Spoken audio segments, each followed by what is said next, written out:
Welcome to Pursuit 365's home and lifestyle show, your go-to destination for all things related to creating beautiful, harmonious, and inspired homes and lifestyles. I'm your host, Cara Lawson, an award-winning South Surrey interior designer, and I'm thrilled to be your guide on this journey of exploration and inspiration. I would like to welcome our special guest, Sue Anderson, today.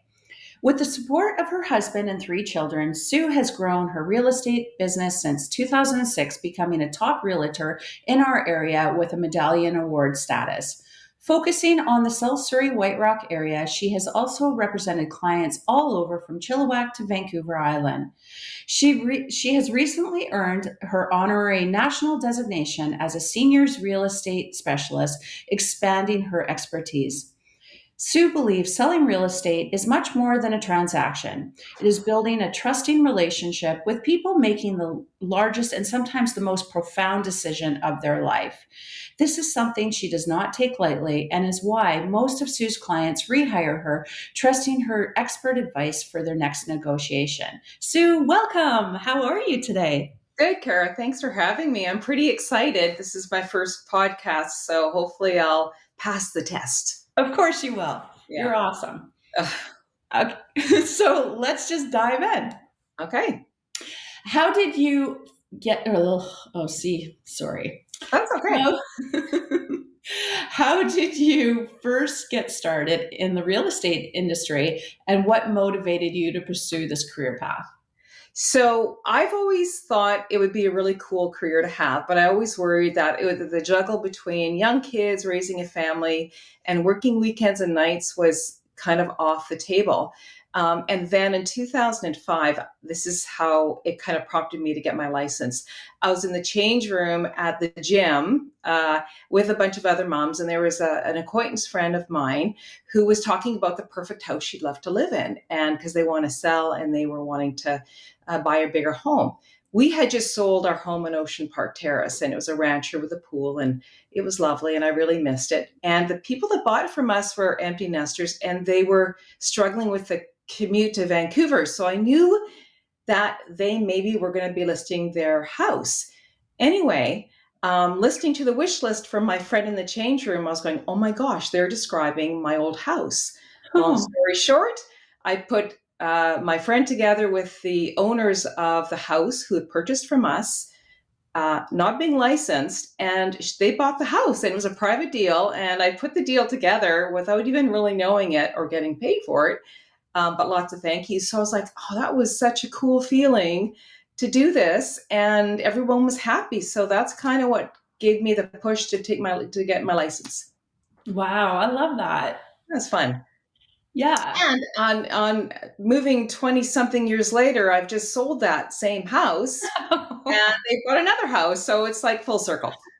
It just goes around. It's a small community, exactly. Right? Yeah. I love it. What are the odds though? I know. Crazy. Sorry. So tell me a little bit about your recent accomplishment of achieving your honorary national designation as a seniors real estate specialist. So it's a nationwide designation, and with the aging population staying in their homes longer, our client base has really shifted from first-time buyers to people in their 40s, 50s, and now all of a sudden the population 50 plus, actually all the way up to 80, they're still living in their homes, and whether it's their family home or a condo or something like that. So dealing with 50 plus, 60 plus, and 70 plus is a different transaction, because a lot of times you've got family involved, you've got legal issues involved. And so you kind of treat it with kid gloves. And I really find I love working with seniors. I think I have a lot to learn from them, and they're very appreciative and they're very loyal. So the designation, I learned a lot. My toolbox is full now. I really feel I can represent buyers and sellers much more adequately with what I've learned with the designation. Wow. Yeah, it's cool. That's a huge accomplishment too. Thank you. It's hard fitting in education in school when you're running a business and that sort of thing, because I can completely relate to that. For sure, yeah. Yeah. And can you share some insights into the current real estate market trends, especially in the South Surrey area?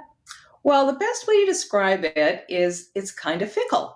We have that unprecedented COVID market, which no one saw coming, even the economists. I mean, it was crazy. It was not a good market for buyers. They couldn't do their due diligence. The prices were crazy. There was a lot of things that happened that probably shouldn't have happened. In any case, we move forward with the interest rate change and the government changing lots of different rules. Now we're in more of a balanced market, they're calling it. But inventory still hasn't picked up. So right now we're seeing things moving along nicely. People have time to do their due diligence, which I really like. But it's fickle. We saw January a pickup in the market. February it kind of slowed down again. So I'm thinking after spring break, we're going to see an uptick. I think we have a lot of people waiting for things to happen, and it will. The market does turn around, but right now, people have time to do their due diligence, and I think that's a really healthy market to be in. Yeah, I agree. There's Yeah. nothing than, scarier than just making a offer on something like as a buyer. Absolutely. It was a bit terrifying. And I think, and a lot of emotions and a lot of disappointment. And being a realtor working in that kind of market, yeah, for me, because I really take my work personally, I lost a lot of sleep worrying about my clients. And Um, so, I think now entering into a more normal market, I think it's better for everybody. yeah, I agree. Um, what advice would you give to listeners who are considering buying their first home? First home, really, really get pre approved and shop around for your mortgages. A lot of people think you go to the big banks and you get the best deal, but that's not always the case. I think shopping around with mortgage brokers, really, really being true to your number is really important, is the first thing. And the other really important thing is make a wish list of the most important items in your first home purchase. Is it location? Is it size? Um, Obviously, the dollar amount is most important, but and then make a second list of the things that you could do without, but you would compromise on and be really happy. So really, being real with your number and also really doing your, due diligence about what is most important to you in your home purchase. That's great advice. On the flip side, what tips do you have for individuals looking to sell their home in today's market? Call Kara for renovation. And well, Thank yes. Yeah. you. I think at the end of the day, we did kind of 3 years of the COVID market, and literally you just could put a for sale sign on your lawn, and the house sold. Those days are over. You need your house to shine and sparkle. You want it to look at its best so that when a buyer comes in, they kind of have that wow factor. So really decluttering, depersonalizing, doing those small repairs, and so you get kind of one first impression when you walk into a home, and you want it to be the best and you want people to remember it. So really taking the time and making it the best it can possibly be. And remember, real estate, selling your home is not, you sort of take the personal feeling out of it, and it's really a business transaction. So as hard as a stager might come in and say, oh, you need to remove this, that, and the other thing, don't take it personally. They're doing it for your best interest to get your top dollar. So that's most important in this market, is stand out from the other homes you're competing with. I love how you said make it memorable, because when you're looking for a home, as we all know, they all blend together. Yes. Uh, we and it's like, oh, was that house, or was that, so it's, I like that a lot. That's really great. Well, it was all good advice, but that stood out to me just And because. thinking back about that, is it's really important, and this is so funny, is if you're going to paint something, paint your front door if it needs it, because street appeal is really, really important, because a lot of times people drive by and they'll go, yeah, the house looks okay, not realizing inside might be gorgeous. So street appeal, your gardens, your lawns, include that in your decluttering and making it beautiful. Good advice. How important is staging in the process of selling a home, and what are some staging techniques that have proven effective in your experience? I'm not a stager, so. I was going to say hi, Kara. Hi, Kara, but I know you're not a stager. So, Yeah. so it depends on the home. Some sellers are so sophisticated and they do a really good job of taking care of that themselves. I mean, it's really quite amazing because of either reality TV and there's way more access to what sells and what doesn't sell. In an instant where you've got a home that needs some work, sometimes you can use their own materials to restage, reconfigure. And that's helpful too. Staging is important because, again, some people will walk in and they can't picture themselves living there and they're too busy distracted by how someone else lives.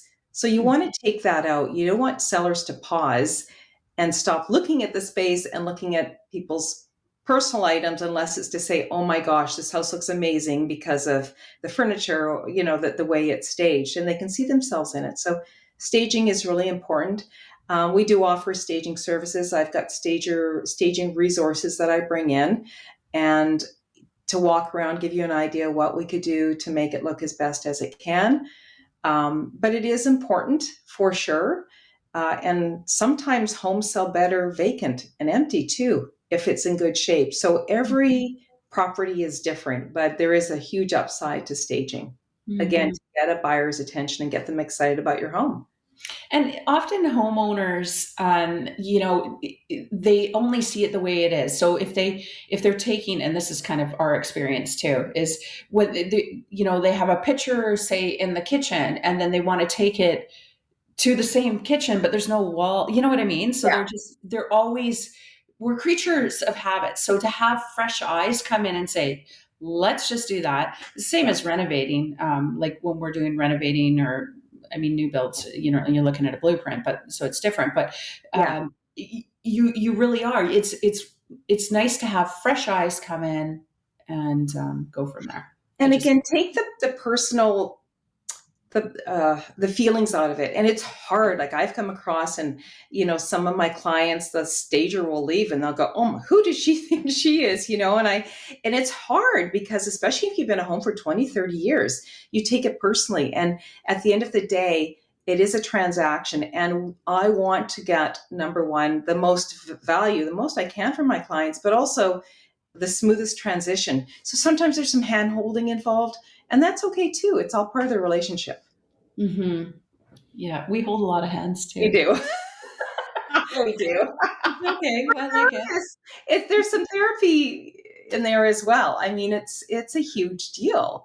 It is. Renovating is the same, right? Like it's Mhm. a huge deal. So There's a lot of lost sleep, yes, on all parties. yes, for sure.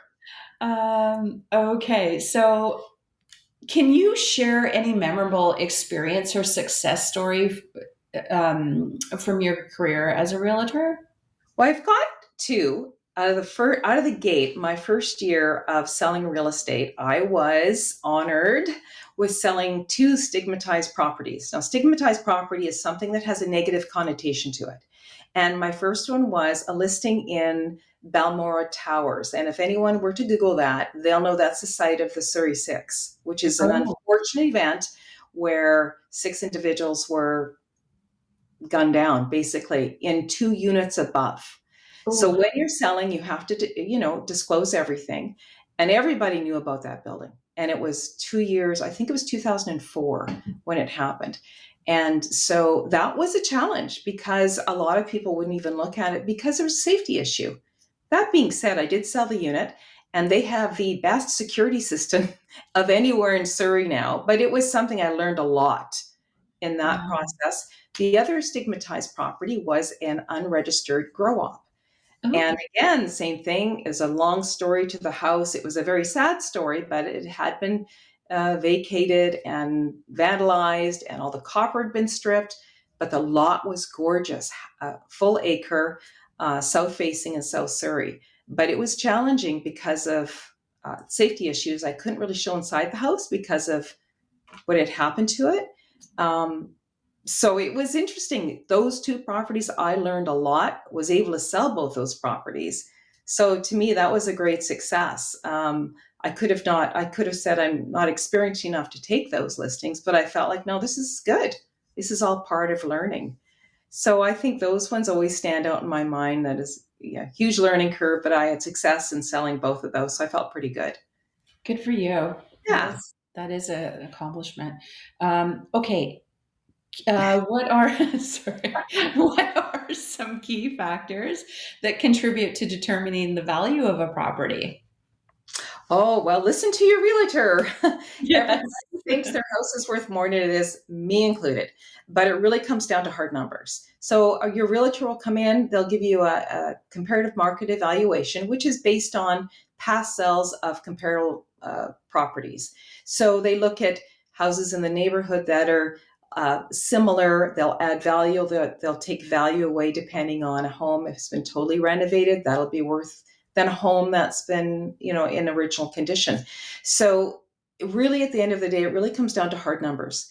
And it's not based on property tax assessments at all.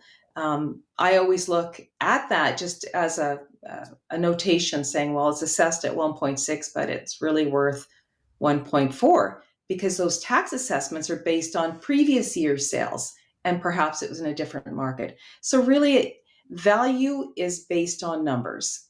So it's really important when you hire a realtor that they know the market and they give you really good information so that you can make that decision together on what a list price might be.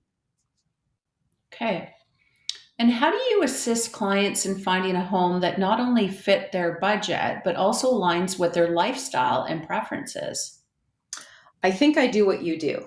Listen, listen, listen. And it's really important that you listen and keep listening because their needs and wants might change as you go along in their relationship. You probably find that as well in your business. So listening, having that meeting, making notes, and then setting up searches. I do my own personal searches where I'll pull from hot sheets. I don't do an auto search sometimes because you get a lot of stuff that isn't in their wish list, and sometimes that can annoy clients. Hmm. So I think I'm answering your question is really listening and their needs and wants change, showing them as many properties as you can, and also suggesting other areas that they may not consider that they might be surprised they buy in. I can think of many situations where a client may have an idea of what they want and they end up in something with something totally different, and it's just through osmosis kind of and morphing into, well, let's look at this, let's look at this. So it's really listening, paying attention, and staying in tune with the market. Yeah, Yeah, it's our businesses align in so many ways. yeah, for sure, Um, definitely. and in your opinion, what are some underrated neighborhoods or areas that are worth considering for a potential home buyer? Well, I'm a big fan of Cloverdale. Cloverdale has some great properties. It's very accessible if you're commuting into Vancouver. If you want to go to the States, it's like 12 minutes from White Rock. I think people forget about Cloverdale. It's got a nice little community. The other area is Fort Langley is kind of a cool, very funky area. So I cute. love the shopping there, the coffee shops. It's got a really nice community feel. So those two, there's lots of little hidden gems, but those two are ones that I'm certainly sending clients to more than I have been before. Yeah, both such cute areas. Fort Yeah, Langley I is think just so. And they're priced accordingly. I do think your dollar goes further in those areas than in White Rock, South Surrey, or even Langley. So and again, the commute isn't that bad. So it actually they're well located. okay. And how do you stay informed about local market trends and changes in the real estate laws and regulations? Oh, that's a good question. Rules and regulations. We are governed by BCFSA, and they are very good at communicating any change. And there has been a plethora of changes since COVID in terms of forms, disclosure, and they're very serious. So we get probably emails at least once a week. Our managing broker, Bianca Middleton, is my managing broker at Coldwell Banker. She's terrific. So if you say, oh, I didn't see the notice from BCFSA, she'll make sure you see it. So that's our biggest way of communicating with rules and regulations. With trends, same thing. We have a stats center with Fraser real estate, and it's really good. You can go on there, and again, it's about hard numbers, and it shows you trends. I mean, my job as a realtor, and it's really important to be a full-time realtor, is you have to stay ahead of the trends, or try to, and that means being informed, doing your research every day. I'm on it every day looking to see what's going on, talking to other realtors, finding out what's going on in their business and what they're seeing, and that's huge, is your networking. So BCFSA for regulations and rules, and my managing broker. Trends is stats, staying in tune with the market, working every day in the market, and networking with your fellow realtors. I like it. Yeah. And what advice do you have for listeners who may be interested in pursuing a career in real estate? Well, there's a couple things. Don't be a part time realtor. I think some people, this is my personal view, some people saw the COVID market and realtors were making a lot of money and really with not a lot of effort. And they thought, wow, this is easy. Go take the course. It's easy, kind of work part time. And that was an unprecedented market. And it also, because of some sloppy contract writing, created more rules and regulations for us. I'm just saying, I'm stopping with that. But if you're going to become a realtor, come in with it with the intention of being a full-time realtor. It's too difficult to stay with the trend, stay networked, do your best for your client if you take it as a hobby. You really miss out on a lot of things. So I think coming in as a full-time realtor is really important. Also, having access to maybe a bit of a line of credit or for some savings at the beginning of your career. You pay for everything, your courses, your marketing, your brokerage fees. And sometimes your first transaction doesn't get paid out for a couple of months. So you got to be prepared to kind of, watch your money, and maybe dip into your savings a little bit. Just be organized.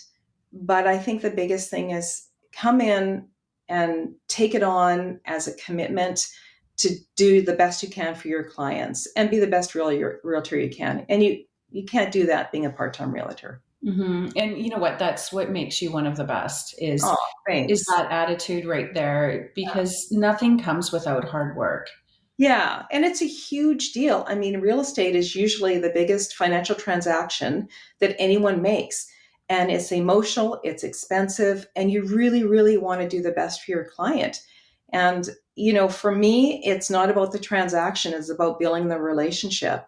And I met a lot of good people through real estate, and they're my friends now. And I'm so happy about that.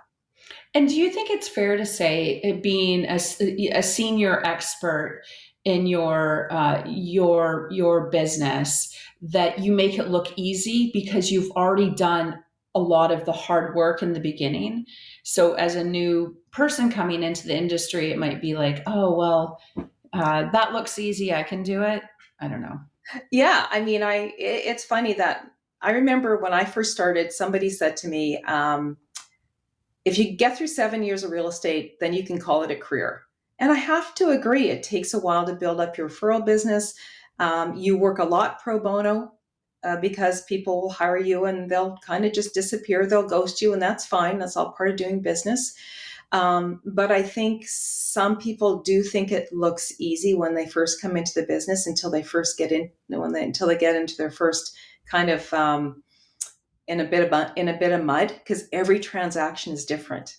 And Mm-hmm. that's why I really wanted to do the senior real estate expert, because I'll say 75% of my client base are 50 plus right now. And every deal is different. And there's a lot more involved when dealing with folks that have been living in their homes for 30 and 40 years, and people going or downsizing or upsizing, or blended families moving in together, because their parents are trying to help their kids out. So we're seeing that trend as they're buying homes together. Mm-hmm. So having that designation, I think, is really helpful. And it brings me to the point. It's so important as a realtor to stay educated, even if we have to do these professional development courses every 2 year cycle. Do Mm-hmm. more than that, because you need more than that to be an Mm-hmm. expert, for sure. 100%. There's so much information out there. How you have to constantly be doing it. Yeah. How would you? How would our viewers contact you to book an appointment or to learn more about your services? Well, I have. I'm on social media and Facebook, and we have a great website called thepropertygirls.com. You can reach me through my cell phone at 604-351-2353. As Cara, I'm always on my phone. I do not delay in responding to my clients.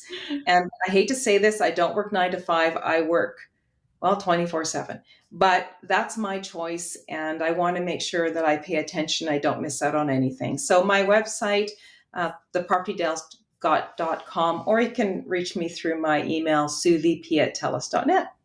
Wonderful. Yeah. Well, that's a wrap for today's episode of Pursuit 365's Home and Lifestyle Show. I hope you've enjoyed our conversation and found inspiration to create your own beautiful, harmonious, and inspired living spaces and lifestyles. Remember to subscribe for more tips and join us next time for another enriching discussion. This is Cara Lawson signing off. Until next time, keep living beautifully.